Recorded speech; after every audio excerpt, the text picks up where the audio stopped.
Hello बच्चों, अपने atomic structure की लास्ट क्लास में हम लोगों ने हाइड्रोजन स्पेक्ट्रम की अलग अलग सीरीज के बारे में देखा था, जिसमें हम लोगों ने सबसे पहले देखा था कि अगर इलेक्ट्रॉन किसी भी एक्साइटेड स्टेट से ग्राउंड स्टेट में यानी n equals to first orbit के में ट्रांजिशन करता है तो हमको लाइमन सीरीज मिलती है।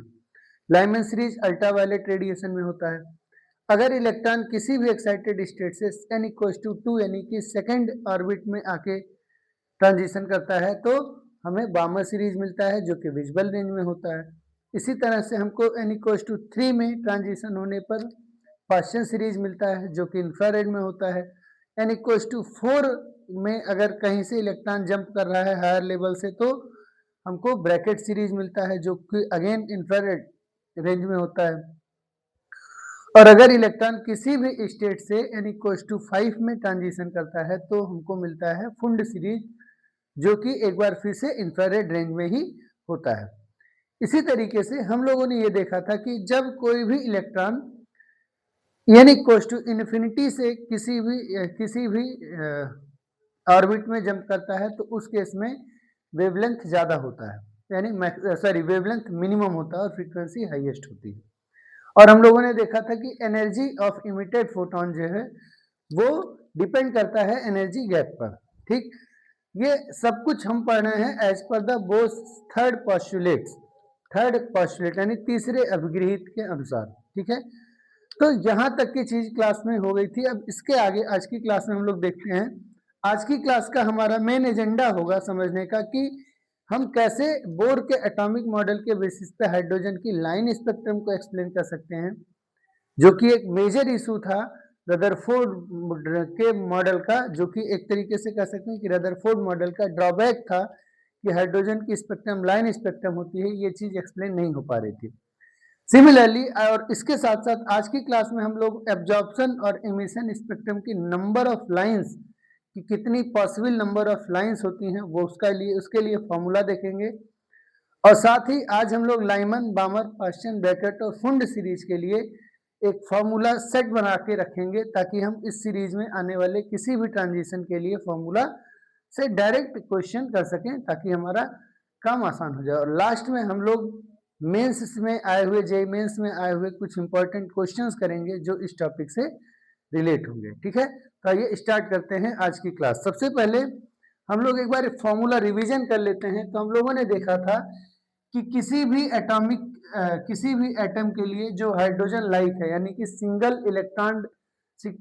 इलेक्ट्रॉन का सिस्टम है, उसकी nth ऑर्बिट की जो एनर्जी होगी वो उसका फॉर्मूला है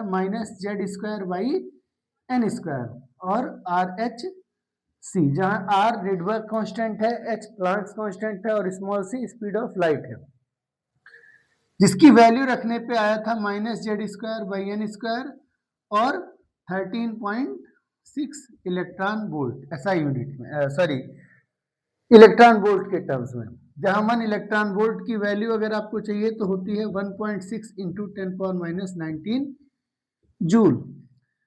अब जब हमने हाइड्रोजन के लिए बात किया था तो फॉर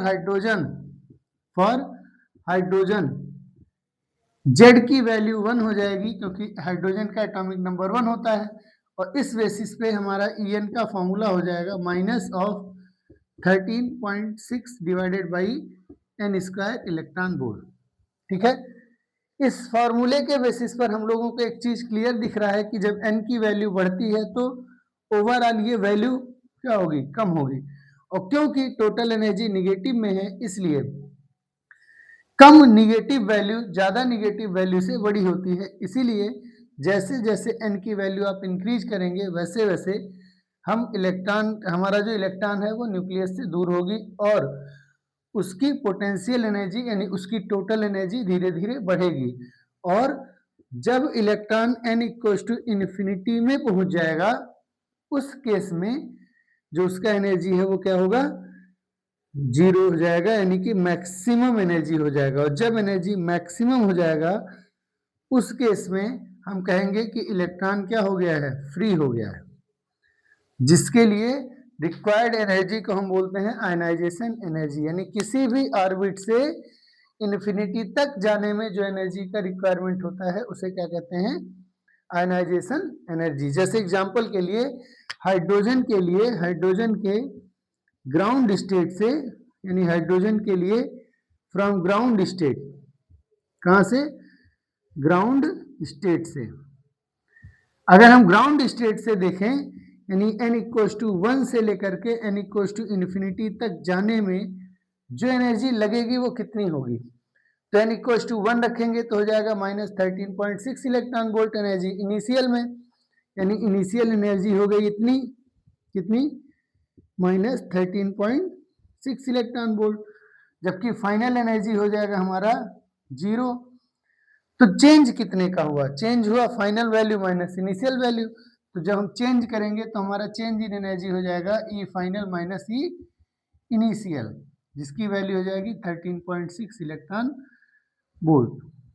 तो हम कह सकते हैं कि हाइड्रोजन का ग्राउंड स्टेट से आयनाइजेशन एनर्जी कितना है, 13.6 इलेक्ट्रॉन वोल्ट। ठीक, सिर्फ अब इतनी एनर्जी प्रोवाइड करने के लिए हम उसको इलेक्ट्रिसिटी से प्रोवाइड कर सकते हैं, हीट से प्रोवाइड कर सकते हैं, या फोटो इलेक्ट्रिक इमिशन के थ्रू फोटोन से कर सकते हैं।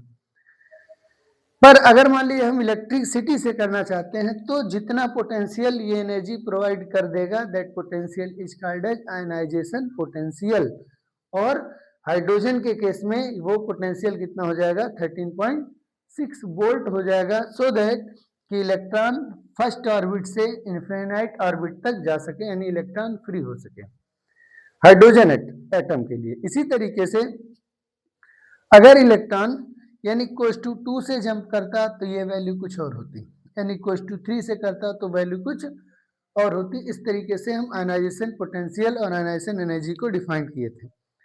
ठीक, आज की क्लास में हमारा मेन उद्देश्य है कि हम हाइड्रोजन की लाइन स्पेक्ट्रम को समझ सकें कि कैसे हाइड्रोजन लाइन स्पेक्ट्रम करता है, यानी कि हाइड्रोजन का लाइन स्पेक्ट्रम क्या है वो जाने। तो लाइन स्पेक्ट्रम दो प्रकार का होता है, एक हो गया एब्जॉर्प्शन स्पेक्ट्रम और दूसरा हो गया एमिशन स्पेक्ट्रम। एक हो गया एब्जॉर्प्शन स्पेक्ट्रम, दूसरा हो गया इमिशन स्पेक्ट्रम। सबसे पहले हम बात करेंगे एब्जॉर्प्शन स्पेक्ट्रम की। एब्जॉर्प्शन स्पेक्ट्रम, और इस हाइड्रोजन के एब्जॉर्प्शन स्पेक्ट्रम में भी कौन सा, लाइन स्पेक्ट्रम, कौन सा, लाइन स्पेक्ट्रम, यानी रेखीय स्पेक्ट्रम। अब ये लाइन स्पेक्ट्रम क्या है, तो हम लोगों ने देखा कि जब हम क्या करते हैं, मान लीजिए कि आप हाइड्रोजन का एक चैम्बर ले लिए, ठीक, मान लीजिए क्या ले लिए, एक चैम्बर ले लिए, इसमें हाइड्रोजन गैस भरी हुई है, H2 भरा हुआ है, ठीक है। पाया गया कि जब व्हाइट लाइट भेजते हैं, व्हाइट लाइट का मतलब क्या हो गया कि विवग्योर सारी लाइट रहेगी, पूरा रेंज रहेगा, पूरा विवग्योर। जब व्हाइट लाइट यहाँ से भेजा गया तो जो व्हाइट लाइट यहाँ पहुंची उससे निकलने के बाद ऐसा पाया गया कि पूरे व्हाइट लाइट में कुछ पर्टिकुलर वेवलेंथ की रेडिएशंस क्या है, मिसिंग है, और उन पर्टिकुलर वेवलेंथ की जगह पे हमको एक ब्लैक कलर का मतलब ब्लैक क्या मिला, गैप मिला, यानी कि कह सकते हैं कि वो लाइट मिली ही नहीं। तो जबकि हम लोग के पास जानते हैं कि विवग्योर में कोई पर्टिकुलर वेवलेंथ नहीं होती, एक रेंज ऑफ वेवलेंथ की लाइट्स होती हैं, मतलब वेव्स होती हैं जो यहाँ से रेडिएशंस के थ्रू, मतलब रेडिएशंस होती हैं जो यहाँ से पास हो रही हैं।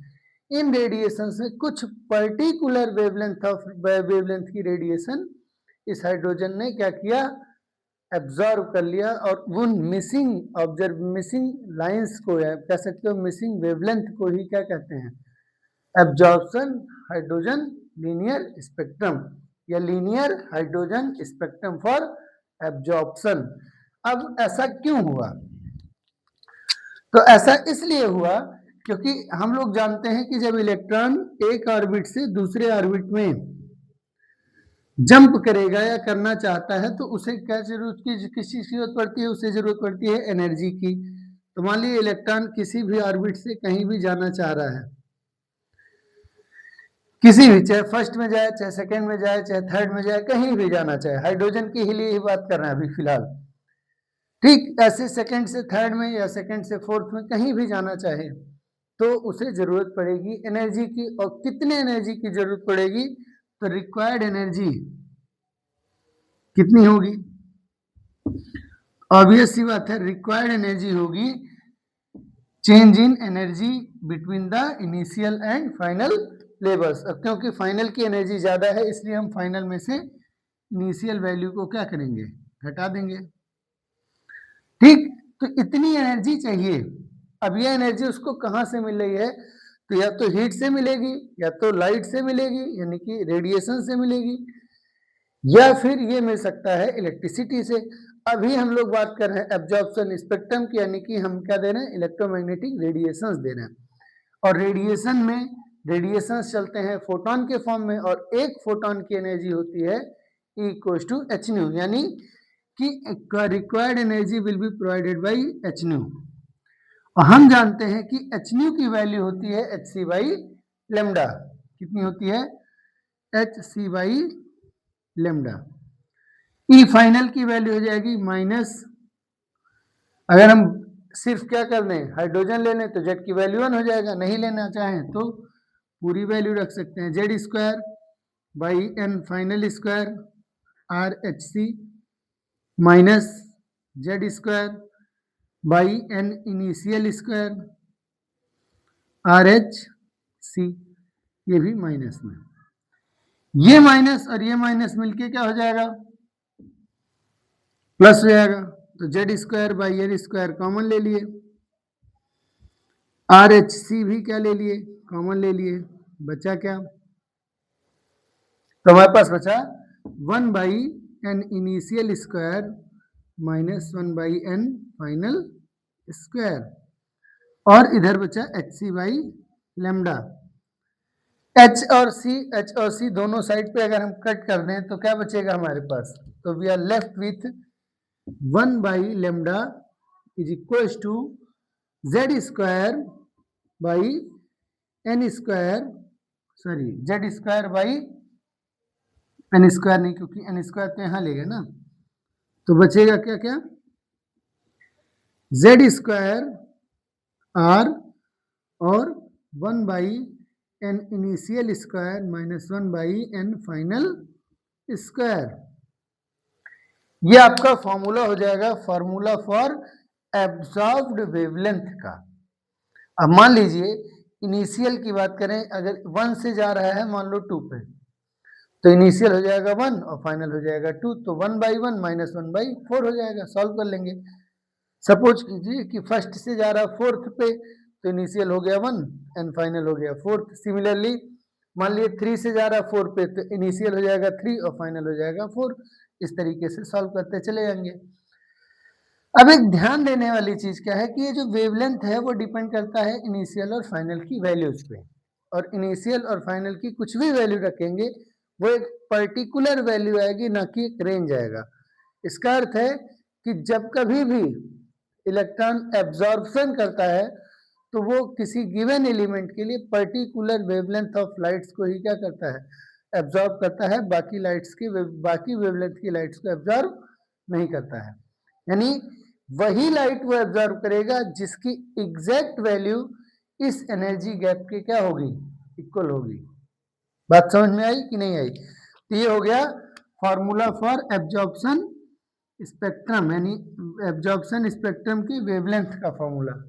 और अगर आप चाहें तो ये वाली चीज को यूज करते हुए न्यू का फॉर्मूला भी बना सकते हैं, या 1/λ को निकालना हो तो इसकी जगह न्यू के फॉर्मेट में भी वैल्यू रख सकते थे, यहाँ RC हो जाएगा और यहाँ न्यू हो जाएगा। ठीक है, ये एब्जॉर्प्शन स्पेक्ट्रम है। एब्जॉर्प्शन स्पेक्ट्रम लाइन स्पेक्ट्रम है।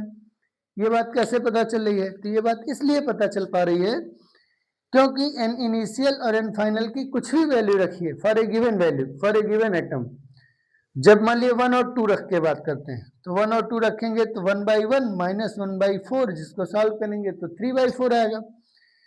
3/4 इंटू Z² इंटू R, उल्टा कर देंगे तो R/4/Z² की वैल्यू हो जाएगी लेमडा के इक्वल, यानी ये एक पर्टिकुलर वैल्यू हो गई। तो अगर आप ढेर सारा बीम ऑफ लाइट डाल लें जिसमें हर वेवलेंथ की लाइट है, तो एटम सिर्फ उन्हीं लाइट को एब्जॉर्व करेगा जिसका वेवलेंथ इस फॉर्मूले के हिसाब से सेट हो रहा है, यानी एक पर्टिकुलर लाइन को ही एब्जॉर्व कर रहा है, इसीलिए हम इसे क्या बोलते हैं, लाइन स्पेक्ट्रम भी बोलते हैं। क्लियर है, बात समझ में आई।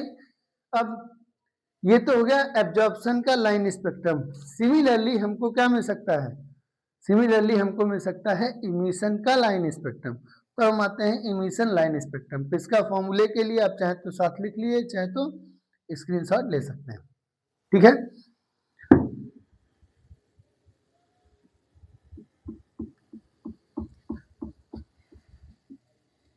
हम आते हैं इमिशन स्पेक्ट्रम में। इमिशन स्पेक्ट्रम कैसे डिफाइंड होगा, तो ऑब्वियस सी बात है, इलेक्ट्रॉन जब आपने देखा कि इलेक्ट्रॉन एनर्जी रिसीव करके कहाँ चला गया, हायर स्टेट में, पर हायर स्टेट में उसकी एनर्जी ज़्यादा है, और जहाँ कहीं भी एनर्जी ज़्यादा होगी वहाँ स्टेबिलिटी अपने आप क्या होगी, बढ़ जाएगी, क्योंकि ज़्यादा एनर्जी की वजह से चीज़ें क्या होंगी, अनस्टेबल होंगी।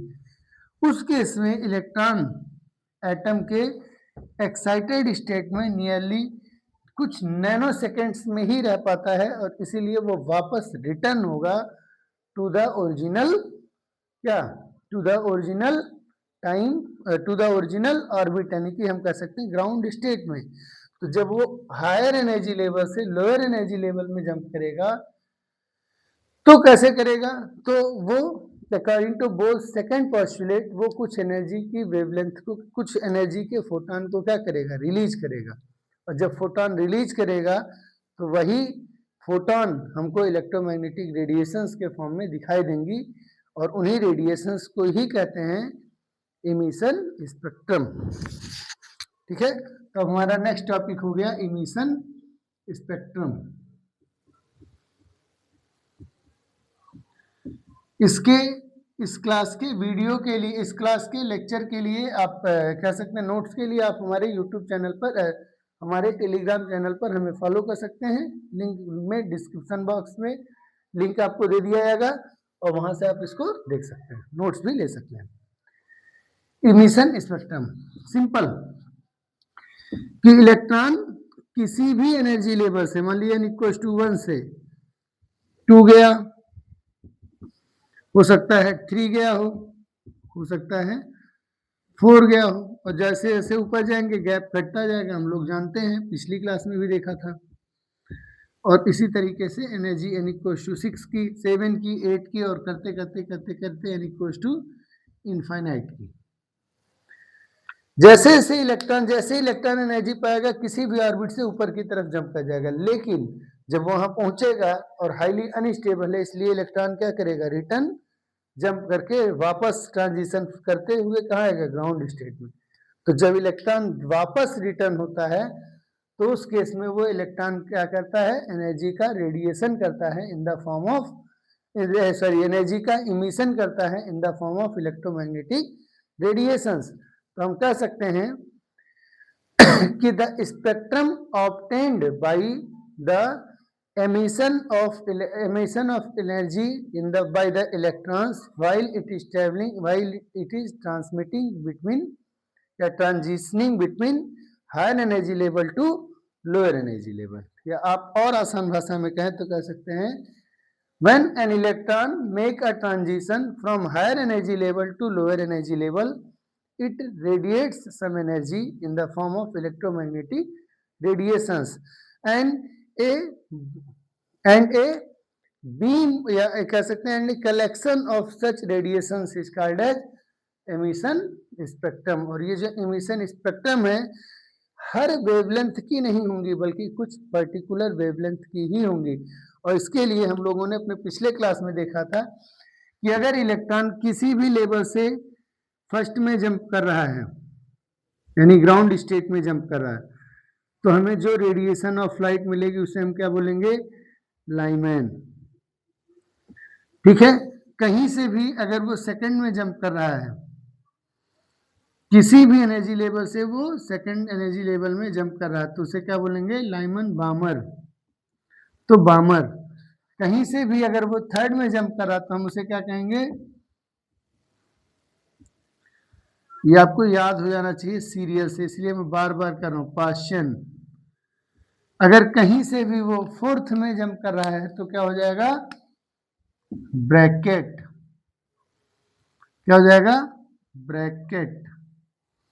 और इसी तरीके से कहीं से भी वो फिफ्थ में कर रहा है तो हो जाएगा फुंड सीरीज। ठीक, फुंड सीरीज। सबसे ज्यादा गैप किस केस में है, लाइमन में, इसलिए सबसे ज्यादा फ्रीक्वेंसी किस लाइन में हो सकती है, लाइमन में। ठीक है, तो अगर हम इमिशन स्पेक्ट्रम की बात करें और वेवलेंथ निकालना हो तो कैसे निकालेंगे, energy of emitted photon, energy of emitted photon, energy of emitted photon is given by delta E equals to क्या हो जाएगा, H nu. So H nu equals to delta E. अब इस केस में इनिशियल एनर्जी लेवल ज्यादा है और final energy level क्या है, कम है, इसलिए हम जब डिफरेंस करेंगे तो हम इनिशियल माइनस फाइनल करेंगे, इनिशियल माइनस फाइनल। क्यों, अगर हम फाइनल माइनस इनिशियल करते हैं तो फाइनल वैल्यू ज्यादा है, ज्यादा निगेटिव है, यानी कि कम होगी वैल्यू, और अगर वैल्यू कम होगी तो हम कम में से जब ज्यादा घटाएंगे तो ओवरऑल निगेटिव आएगा, जबकि फ्रीक्वेंसी हमारी पॉजिटिव होती है। इसको पॉजिटिव बनाने के लिए हमने सिर्फ डिफरेंस लिया है, डिफरेंस है, सब्ट्रैक्शन नहीं है। डिफरेंस में क्या होता है, पॉजिटिव वैल्यू को ही कंसीडर करते हैं। तो initial minus final, so h c by lambda is equal to E initial by final. So अगर हम खाली हाइड्रोजन के लिए डिफाइन कर लें तो जेड की वैल्यू 1 हो जाएगी, अदरवाइज फॉर्मूले में वो भी रहेगा।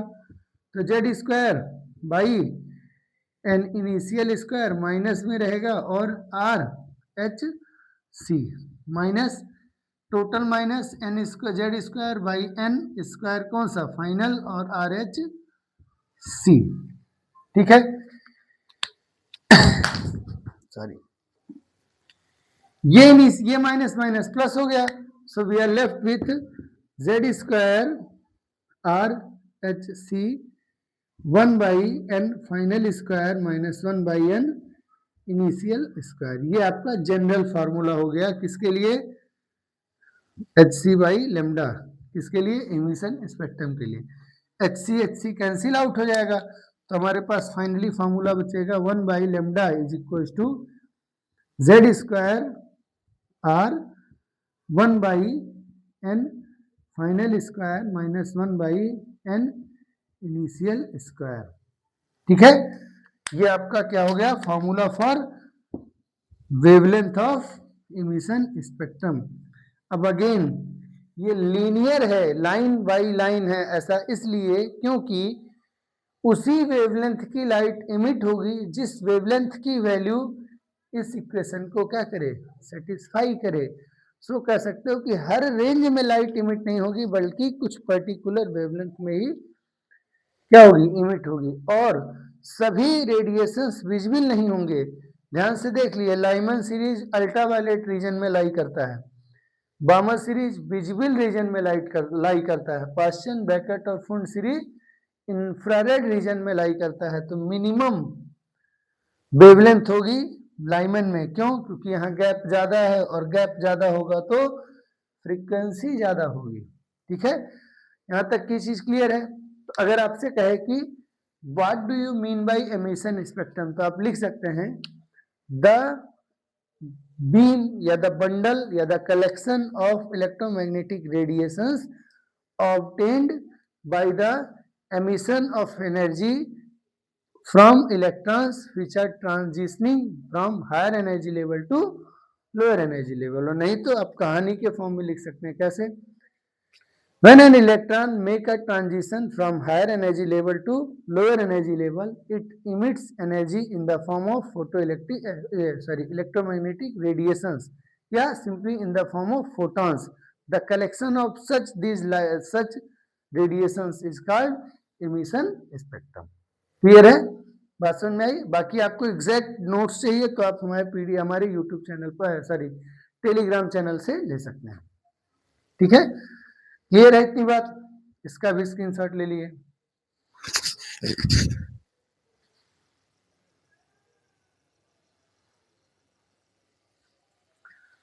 हो गया। अब देखिए, अब हम 1 by 1 करके लाइमन, बामर, पास्चन सभी सीरीज के लिए 1 by 1 करके आते हैं। सबसे पहले हम बात करेंगे लाइमन सीरीज की। मैंने पिछली क्लास में भी लाइमन सीरीज का थोड़ा सा जिक्र किया था, पर आज की क्लास में हम लोग इसके इन सब चीजों के बारे में पूरा डिटेल्ड इंफॉर्मेशन करेंगे और फिर फॉर्मूला लिख लेंगे सबका। सबसे पहले हम बात करेंगे किसके लिए, लाइमन सीरीज के लिए। इसकी डिस्कवरी सबसे पहले हुई थी क्योंकि इसका गैप सबसे ज्यादा था, तो दिखने में आसानी थी, मतलब कि एक्सपीरियंस करने में आसानी था। लाइमन सीरीज किसमें होगा, तो it will lie in the ultraviolet region. किसमें, यूवी रीजन। किसमें, यूवी रीजन में। लाइमन सीरीज कब मिलेगा, जब इलेक्ट्रॉन कहीं से भी कहां जंप करे, 1 में, यानी कि फाइनल वैल्यू हो गई 1 और इनिशियल वैल्यू, तो इनिशियल ऑब्वियस सी बात है, अगर आपको फर्स्ट फ्लोर पे गिरना है या कह सकते हो ग्राउंड में गिरना, तो आप फर्स्ट, सेकेंड, थर्ड, फोर्थ ऐसे तो गिरेंगे छत से। फर्स्ट ऑर्बिट में गिरने के लिए सेकेंड, थर्ड, फोर्थ कहीं से भी गिर सकते हैं। एन इनिशियल 2, 3, 4, 5, 6, 7, 8 कहीं भी हो सकता है। लास्ट में कहाँ तक हो सकता है, इन्फिनिटी तक हो सकता है। क्लियर है। तो अगर हम फार्मूला बनाएं तो 1 by lambda is equal to हो जाएगा Z square R 1 by n final square, यानी 1 by 1 square minus 1 by n initial square. ठीक है। So 1 by lambda equal to हो गया Z square R 1 minus 1 by n initial square. ठीक, ये आपका फॉर्मूला हो गया, पर हम लोग हमेशा इसको इसी फॉर्मेट में रखेंगे और यही रखना है तो ऊपर वाली लाइन ही हमारे लिए ठीक है। क्लियर है। हम लोग जनरली हमेशा इसी फॉर्मेट में रखते हैं ताकि हमको इजीली याद हो जाए हर चीज। अब देखिए, सबसे ज्यादा गैप कहाँ है, इन्फिनिटी से, तो हाईएस्ट फ्रीक्वेंसी कहाँ मिलेगी, हाईएस्ट फ्रीक्वेंसी कहाँ मिलेगी, और जब फ्रीक्वेंसी हाईएस्ट मिलेगी तो स्मॉलेस्ट वेवलेंथ मिलेगा। क्या मिलेगा, स्मॉलेस्ट वेव लेंथ। आपके दिमाग में आएगा ऐसा क्यों, ऐसा इसलिए क्योंकि speed of light C nu into wavelength के इक्वल होता है। ठीक है। तो जब फ्रीक्वेंसी ज्यादा होगी तो वेवलेंथ अपने आप कम होगा। सो स्मॉलेस्ट वेवलेंथ के लिए अगर हम वैल्यू रखें तो 1 by lambda smallest s is equal to Z square. Hydrogen के लिए 1 कर देंगे तो R 1 by 1 square minus 1 by infinity का स्क्वायर। 1 बाई इन्फिनिटी 0, ये खत्म हो गया। सो स्मॉलेस्ट लेमडा आया 1 बाई आर, और 1 बाई आर की वैल्यू होती है 912 एंगस्ट्रॉम। तो सबसे छोटा वेवलेंथ क्या मिला, 912 एंगस्ट्रॉम। अब अगर आपसे पूछे कि हाईएस्ट फ्रीक्वेंसी, तो पता चल जाएगा आराम से यहां से, what is the lowest frequency. तो लोएस्ट फ्रीक्वेंसी क्या होगी, जब कभी लोएस्ट फ्रीक्वेंसी होगी तो वेवलेंथ क्या होगा, लॉन्गेस्ट या लार्जेस्ट। तो लॉन्गेस्ट वेवलेंथ, लेंथ है ना इसलिए लॉन्गेस्ट लिखेंगे। तो लॉन्गेस्ट वेवलेंथ मिलेगा हमको तब जब इलेक्ट्रॉन का जंप करने का गैप क्या हो, मिनिमम हो। गैप सबसे कम कहाँ है लाइमन के लिए, ऑब्वियस सी बात है 2 से 1 जाने पे। तो इनिशियल तो हो गया 2 और फाइनल हो गया 1 क्योंकि लाइमन है। सो इस केस में 1 by lambda l is equal to हो जाएगा आर 1 बाई 1 स्क्वायर का यानी 1 माइनस 1 बाई 2 का स्क्वायर। 2 का स्क्वायर कितना, 4। इसको सॉल्व कर लिए तो 4 1 जा 4 माइनस 1 3, 3 बाई 4, सो आया 3r बाई 4। तो अगर हम रेसिप्रोकल कर देंगे तो लेमडा एल का वैल्यू हो जाएगा 4 बाई 3r, और 1 बाई आर होता है 912, तो 4 इंटू 912 एंगस्ट्रॉम, जिस डिवाइडेड बाई 3 से सॉल्व कर लीजिए तो 4 इंटू 3 जा 9, 0 3 4 जा 12। इसको सॉल्व कर लिए 4 4 जा 16, कैरी 1, 3 4 3 जा 12, तो 1216 एंगस्ट्रॉम। यानी कि रेंज कहां से कहां तक जा रही है? रेंज जा रही है 912 एंगस्ट्रॉम से 1216 एंगस्ट्रॉम, 912 एंगस्ट्रॉम से 1216 एंगस्ट्रॉम अप्रॉक्सीमेट वैल्यू है। अप्रॉक्सीमेट इस सेंस में कि आप आर की एग्जैक्ट वैल्यू क्या रख रहे हैं, और आर की एग्जैक्ट वैल्यू डेसिमल के डिजिट्स की बात वेरी कर सकती है, क्योंकि बहुत एग्जैक्ट वैल्यू रखेंगे तो, जबकि ये एक्सेप्टेबल वैल्यू है, लगभग हर जगह एक्सेप्टेबल होगी। ध्यान रखना है मेंस के क्वेश्चन में इसकी वैल्यू सेल्फ देगा, वो पेपर में देंगे। अगर नहीं दिया है तो आप अपनी तरफ से मेंस में यूज नहीं कर सकते, मेंस में जो वैल्यू दी होगी वही लेना होगा। पर अगर आप बोर्ड एग्जाम दे रहे हैं तो आप यहाँ पे ये चीज यूज कर सकते हैं, कोई दिक्कत नहीं, ठीक है। तो ये हो गया आपका लाइमन सीरीज का मिनिमम वैल्यू और maximum value. Minimum value 912 angstrom और मैक्सिमम वैल्यू 1216 एंगस्ट्रॉम। इसका स्क्रीनशॉट ले लीजिए।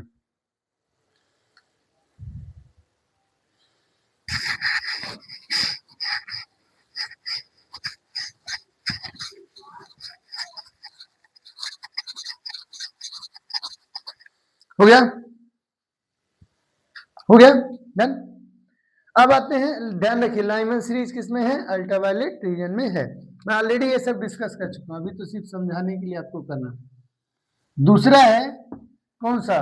दूसरा है बामर सीरीज। तो सेकंड हो गया बामर सीरीज।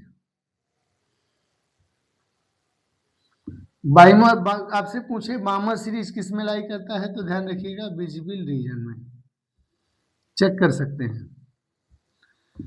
अब फॉर बामर सीरीज कहीं से भी जंप करके किस में गिरना है? सेकंड में।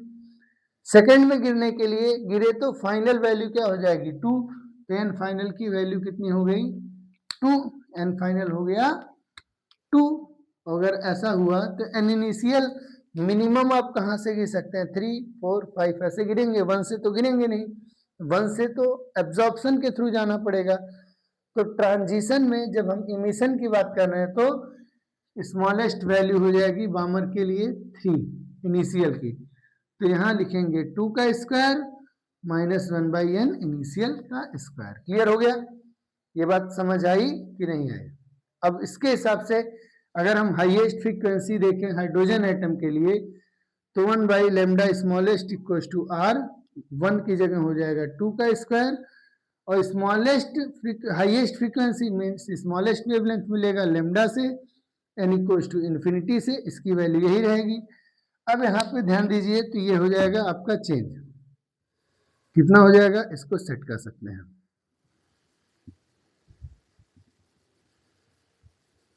ठीक है, तो ये हो जाएगा lambda s is equal to, ये खत्म 1/4 इंटू आर, यानी r/4, जिसको रेसिप्रोकल कर दें तो 4/r, 4 इंटू 1/r की वैल्यू 912 एंगस्ट्रॉम, जिसकी वैल्यू सॉल्व कर लीजिए। 4 2 जा 8, 4 1 जा 4 और 9 4 जा 36, तो 3648 एंगस्ट्रॉम। सो स्मॉलेस्ट वेवलेंथ कितना आया? 3648 एंगस्ट्रॉम, जिसे अगर हम नैनोमीटर में रखें तो 364.8 नैनोमीटर आएगा, जो लगभग विजिबल रीजन के स्टार्टिंग पॉइंट पर है। अब आते हैं लॉन्गेस्ट लोएस्ट फ्रीक्वेंसी या लॉन्गेस्ट वेवलेंथ। तो लॉन्गेस्ट वेवलेंथ कब मिलेगा? जब आपका गैप क्या हो? सबसे कम हो। बामर सीरीज का सबसे कम गैप हो सकता है फ्रॉम 3 to 2, तो इनिशियल तो हो गया, फाइनल तो हो गया 2 उसका स्क्वायर, और इनिशियल वैल्यू हो जाएगी 3 का स्क्वायर। क्लियर हो गया? बात समझ में आई? तो इसको सॉल्व कर लीजिए, प्रॉब्लम खत्म।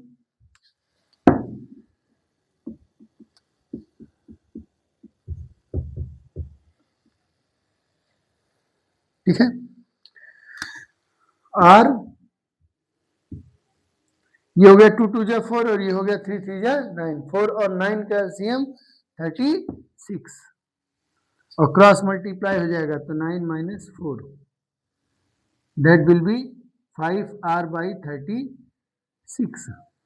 ठीक है, अब हम अगर रखें तो लेमडा एल इक्वल टू लिख सकते हैं 36/5r, तो 36/5 और 1/r की वैल्यू 912 एंगस्ट्रॉम, 912 एंगस्ट्रॉम, जिसको सॉल्व कर सकते हैं आप, सॉल्व कर लीजिए।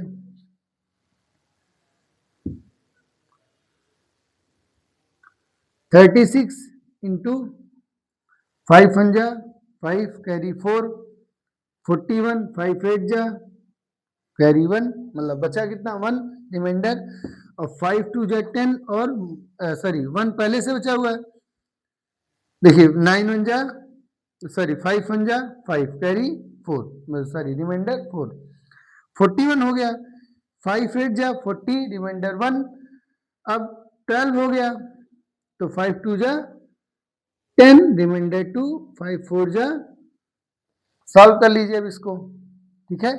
एक बार लास्ट में कर रहा हूं, उसके बाद फिर आपको खुद ही करना होगा।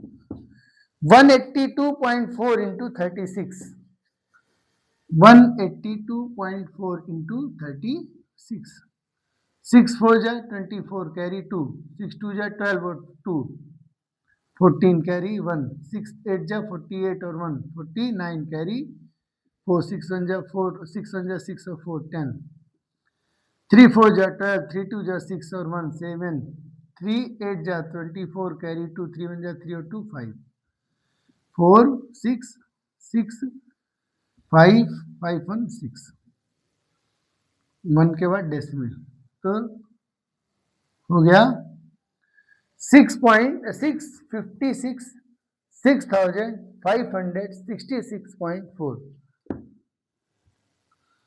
6566.4 एंगस्ट्रॉम, जिसको अगर हम नैनोमीटर में रखें तो हो जाएगा 656.64 नैनोमीटर, जो कि श्योर है कि किस रीजन में आएगा, विजिबल रीजन में, क्योंकि विजिबल रीजन की वैल्यू लगभग 380 से लेकर के 700 या 720 के आसपास तक होती है। तो हम कह सकते हैं कि बामर series lies in visible range. आप ऐसे किसी और वैल्यूज के लिए भी कह सकते हैं। तो मिनिमम वैल्यू है 3648 एंगस्ट्रॉम और मैक्सिमम वैल्यू है 6566। आप इससे एक्यूरेसी तक नहीं भी जाएंगे तो भी चलेगा, 65 रहना चाहिए। क्लियर है? इसका भी स्क्रीनशॉट ले लीजिए।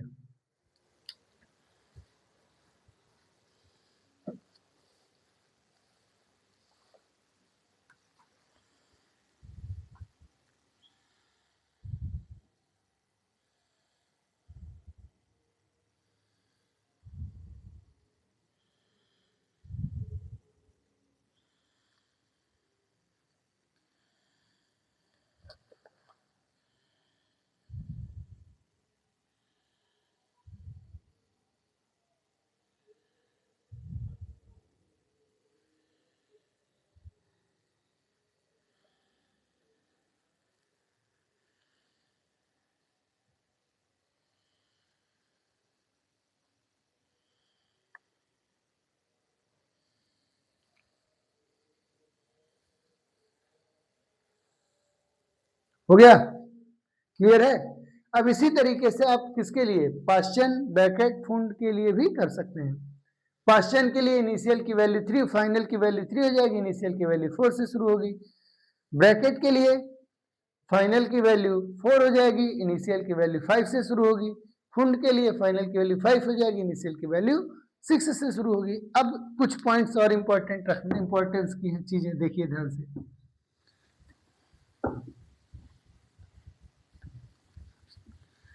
हर वेवलेंथ के लिए, हर सीरीज में या हर कह सकते हो आपकी रेंज में, चाहे लाइमन हो, बामर हो, पाश्चन हो, ब्रैकेट हो, फुंड हो, या कोई आगे के हम फेरी सीरीज होता है उसमें हो, कोई भी सीरीज हो, कोई भी वैल्यू, किसी भी सीरीज में जो ये इन्फिनिटी के करस्पॉन्डिंग लाइट आ रही है, यानी इन्फिनिटी के करस्पॉन्डिंग जो वेवलेंथ मिल रहा है, that is called as series limit.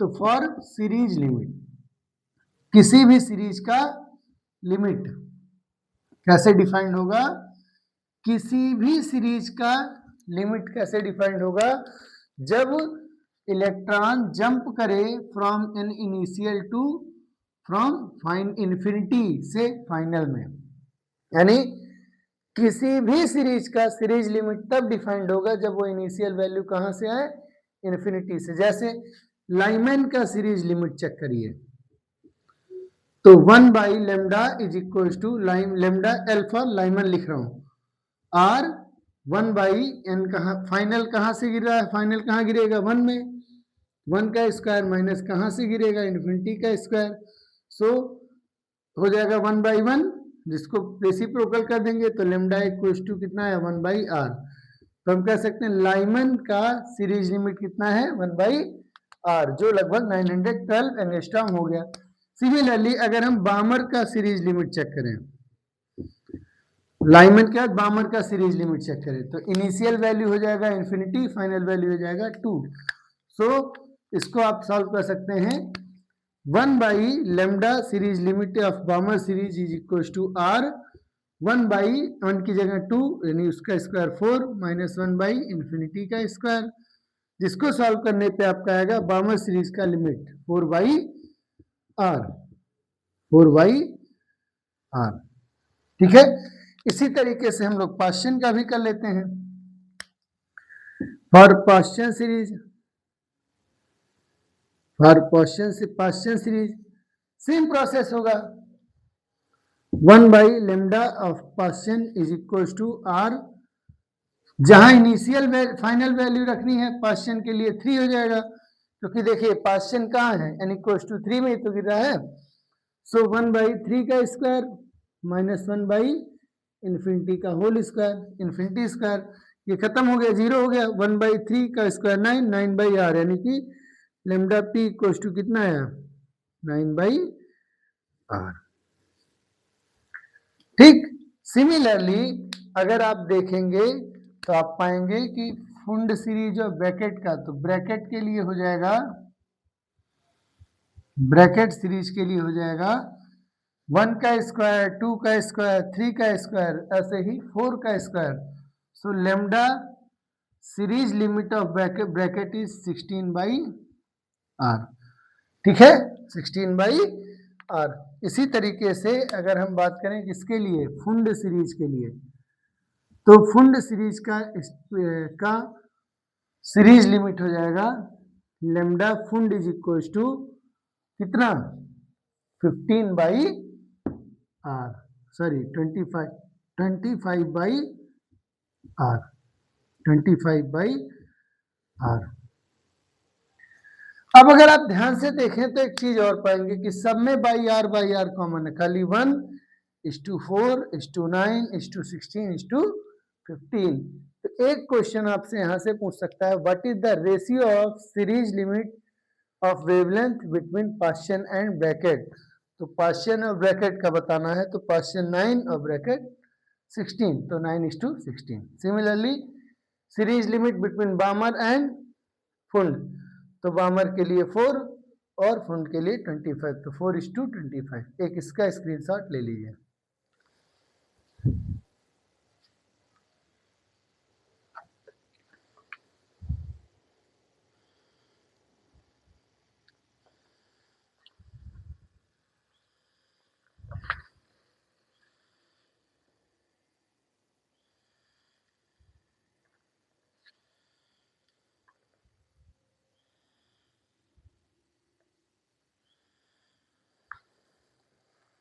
हो गया।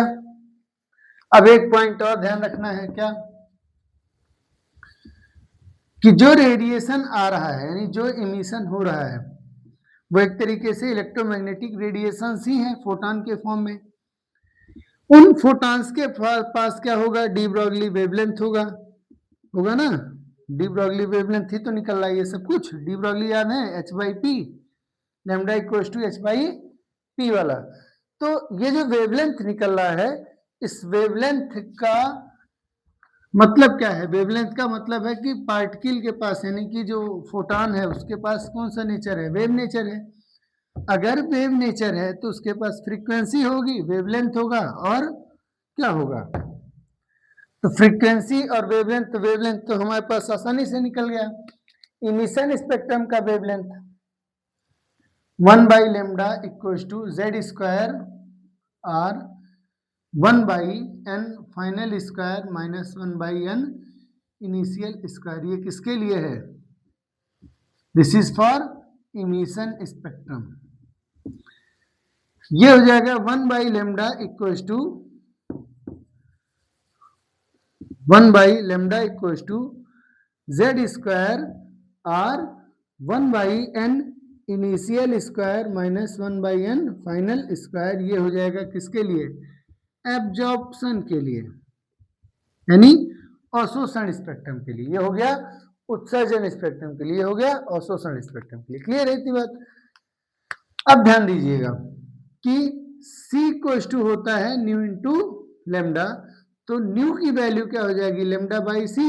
तो 1 बाई लेमडा इक्वल्स टू हो गया न्यू बाई सी। इसको इधर में इसको इधर में तो 1 बाई लेमडा की जगह रख सकते हैं न्यू बाई सी, और सी इधर में दे तो हो जाएगा न्यू। तो हमारे पास आया formula nu equals to Z square, nu equals to Z square R into C 1 by n final square minus 1 by n initial square. Similarly यहाँ हो जाएगा nu equals to Z square R C 1 by n initial square minus 1 by n final square. ठीक है, ऐसे हाँ subscript में लिखना चाहिए।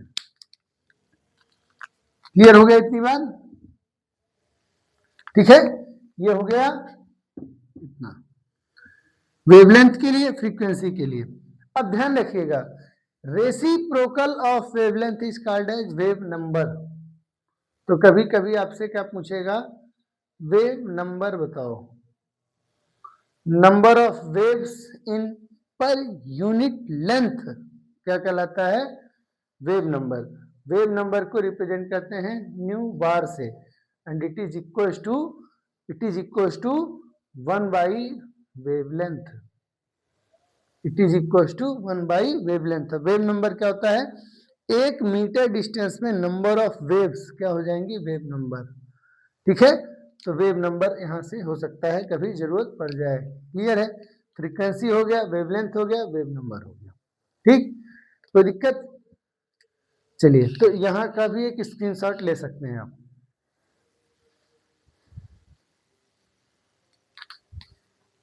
चलिए, अब इसके बाद हम लोगों को करना है क्वेश्चंस, न्यूमेरिकल्स। तो न्यूमेरिकल्स के लिए मैं आपको आज की क्लास में जेईई मेंस और कुछ नीट के क्वेश्चंस करके दिखाता हूँ। ठीक है, इसके लिए मेरे साथ प्रॉब्लम है कि मुझे क्वेश्चन लिखना पड़ेगा, तो मैं पॉज करके करूंगा।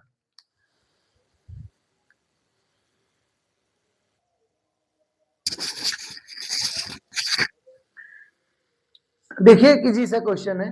The excitation energy for an electron in ground state of Li plus plus ion to excite it to third और ऑर्बिटिस AIEEE 2011 का क्वेश्चन है, और ये ऑप्शंस दिए हुए हैं आपको।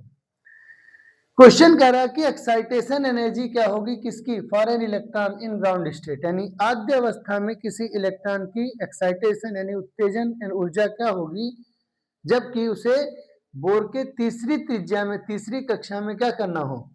उत्तेजित करना हो। यानी कि इलेक्ट्रॉन कहां से कहां जा रहा है? पहले से तीसरे ऑर्बिट में, यानी इनिशियल ऑर्बिट हो गया 1 और फाइनल ऑर्बिट हो गया 3।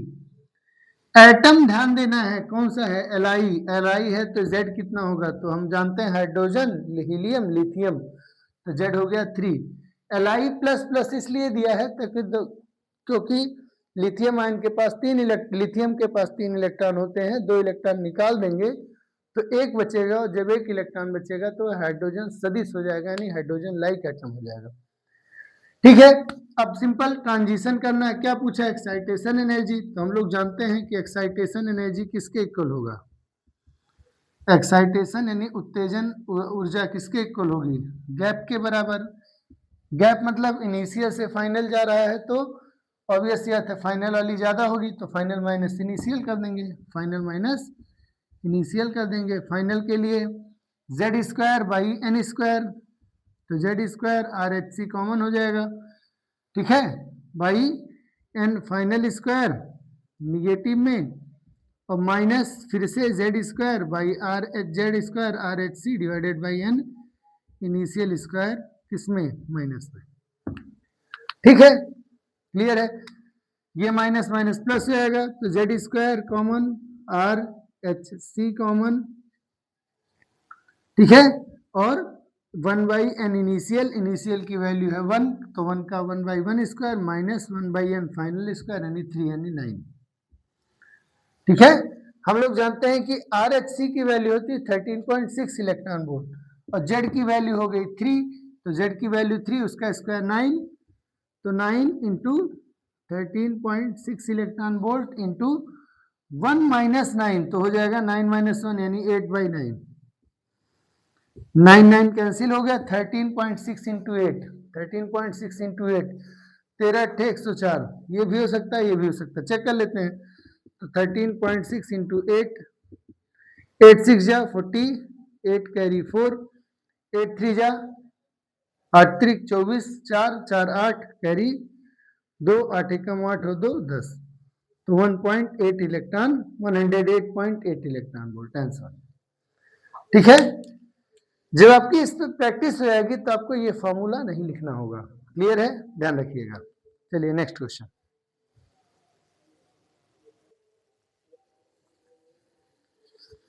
ये क्वेश्चन देखिए 12 अप्रैल 2023 शिफ्ट 1 का क्वेश्चन है जेईई मेंस का। A 12.5 electron volt electron beam is used to bombard gaseous hydrogen at room temperature. ठीक है, the number of spectral lines emitted will be 12.5 electron volt का इलेक्ट्रॉन बीम है यानी कि इतनी एनर्जी का इलेक्ट्रॉन बीम है उसको बम्बार्ड किया जाता है यानी उसकी बम्बारी कराई जाती है गैसियस हाइड्रोजन पर जो कि रूम टेम्परेचर पर है। ठीक है, the number of spectral line कह रहा है the number of spectral line कितनी स्पेक्ट्रल लाइंस इमिट होंगी यानी इमिशन स्पेक्ट्रम में कितनी लाइट्स होंगी। तो ये कैसे पता चलेगा, मान लीजिए n equals to 1 n equals to 2 n equals to 3 n equals to 4 ऐसे ऐसे इलेक्ट्रॉन इमिट का ऐसे ऐसे इलेक्ट्रॉन जाएगा ऊपर एनर्जी एब्जॉर्ब करके 5 6 7 8। तो पहला सवाल है कि 12.5 इलेक्ट्रॉन वोल्ट एनर्जी रिसीव करके इलेक्ट्रॉन किस ऑर्बिट में जा सकता है, चेक कर लेते हैं। तो इलेक्ट्रॉन के पास इस ऑर्बिट में एनर्जी होती है -13.6 इलेक्ट्रॉन वोल्ट होती है। क्लियर है, इस वाले में कितनी होती है तो आप सॉल्व कर सकते हैं 13.6 डिवाइडेड बाई 2 का स्क्वायर यानी 4 3 4 3 जा 12 कैरी 1 4 4 जा 16 यानी माइनस का 3.4 इलेक्ट्रॉन वोल्ट होता है। ठीक है, अगर हम थर्ड की बात करें तो 13.6 डिवाइडेड बाई 3 हो जाएगा सो 3 का स्क्वायर यानी 9 9 1 जा 9 1.51 इलेक्ट्रॉन वोल्ट के आसपास हो गया। क्लियर है, तो ये हो गया -1.51 इलेक्ट्रॉन वोल्ट। अगर हम n इक्वल्स टू 4 कर दें तो 13.6 बाई 16 हो जाएगा जिसकी वैल्यू को सॉल्व कर सकते हैं। कर लिए, 0 लगा 1 हो गया 136 16 का टेबल पढ़िए कि 136 से ज्यादा ना हो। 16 9 जा होता है 144 तो ऑब्वियस सी बात है 16 8 जा कुछ होगा। ठीक, 16 8 जा 128 बचा कितना 8 कितना बचा 8। ठीक, 128 और 136 है तो बचा कितना 8 8 16 5 जा 80 तो 0.8 यानी कि ये हो गया माइनस का 0.85 इलेक्ट्रॉन वोल्ट। अब ये देखना है कि -13.6 से इतनी एनर्जी रिसीव करके यानी कि 12.5 वोल्ट इलेक्ट्रॉन की एनर्जी रिसीव करके कहाँ पहुंच जाता है तो 1 2 में 3 में से बन गया 1 और 0 यानी लगभग 1.1 electron volt. 1.1 electron volt energy उसके पास बचनी चाहिए, लगभग -1.1 इलेक्ट्रॉन वोल्ट एनर्जी क्या होनी चाहिए बचनी चाहिए। ये एनर्जी इससे क्या है कम है, इससे क्या है बहुत ज्यादा है, इससे ज्यादा है लेकिन इस वाले से बहुत ज्यादा है। तो ऑब्वियस सी बात है कि इतनी एनर्जी रिसीव करके हमारा जो इलेक्ट्रॉन है वो कहाँ पहुंचा होगा, लगभग 3 पे, क्योंकि 4 जा नहीं सकता, 2 से ज्यादा जा चुका है तो 3 पर होगा। ठीक, अब अगर 3 पर पहुंच गया है तो कितने नंबर ऑफ पॉसिबल लाइंस है, तो ऑब्वियस सी बात है, हो सकता है 3 से डायरेक्ट 2 1 पे चला गया हो, एक 3 से 2 आया हो, 2 से 1 आया हो। ठीक, कितने हो गए, 3, यानी टोटल कितनी लाइंस पॉसिबल हैं, 3। अब अगर टोटल 3 लाइंस पॉसिबल हैं तो अच्छा मान लीजिए कि अगर यही 5 6 7 होता, तब आप कैसे निकालते, तब तो बहुत कॉम्प्लिकेटेड रहता। तो ध्यान रखिएगा, number of spectral lines, number of spectral lines in emission का फॉर्मूला है, क्या है formula, it will be n-1/2। अब आप चेक कर लीजिए, आपका n अभी कहाँ है, 3 -1 यानी 2 2 2 कट गया, कितना आया 3, तो नंबर ऑफ स्पेक्ट्रल लाइंस कितना आएगा 3। ये रहा इसका आंसर। ठीक है, तो आज की क्लास के लिए इतना ही। आप अगर आपको इसमें प्रैक्टिस करनी है तो आप एक अच्छा क्वेश्चन प्रैक्टिस कर सकते हैं, क्या, what do you mean by energy level diagram. ठीक, इंपॉर्टेंट क्वेश्चन हो सकता है। कैसे, मैं आपको क्वेश्चन लिख के दे रहा हूं, आप इसको प्रैक्टिस कर सकते हैं बोर्ड पर्सपेक्टिव से।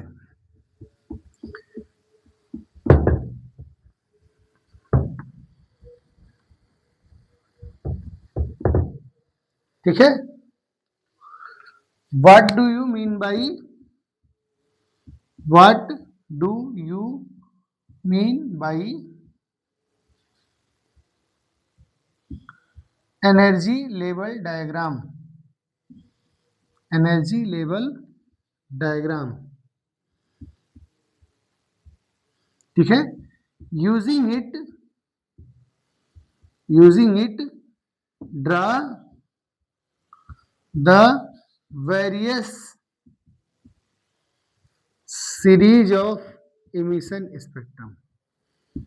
कौन से में बताना है, इमिशन स्पेक्ट्रा या स्पेक्ट्रम। ठीक है, ये क्वेश्चन हो सकता है for your board exam practice. एक शॉर्ट क्वेश्चन अगर लिखना चाहें तो लिख सकते हैं, डिफाइन या explain about absorption and emission spectrum. Absorption spectrum और कौन सा हो सकता है, एमिशन स्पेक्ट्रम, एमिशन स्पेक्ट्रम। ये दो आपके डिराइवेशंस में हो सकता है। ठीक है, क्लियर हुआ, इसको आप प्रैक्टिस कर सकते हैं, क्वेश्चन प्रैक्टिस कर सकते हैं। ठीक है, चलिए आज की क्लास के लिए इतना ही, अगले क्लास में मिलते हैं, धन्यवाद।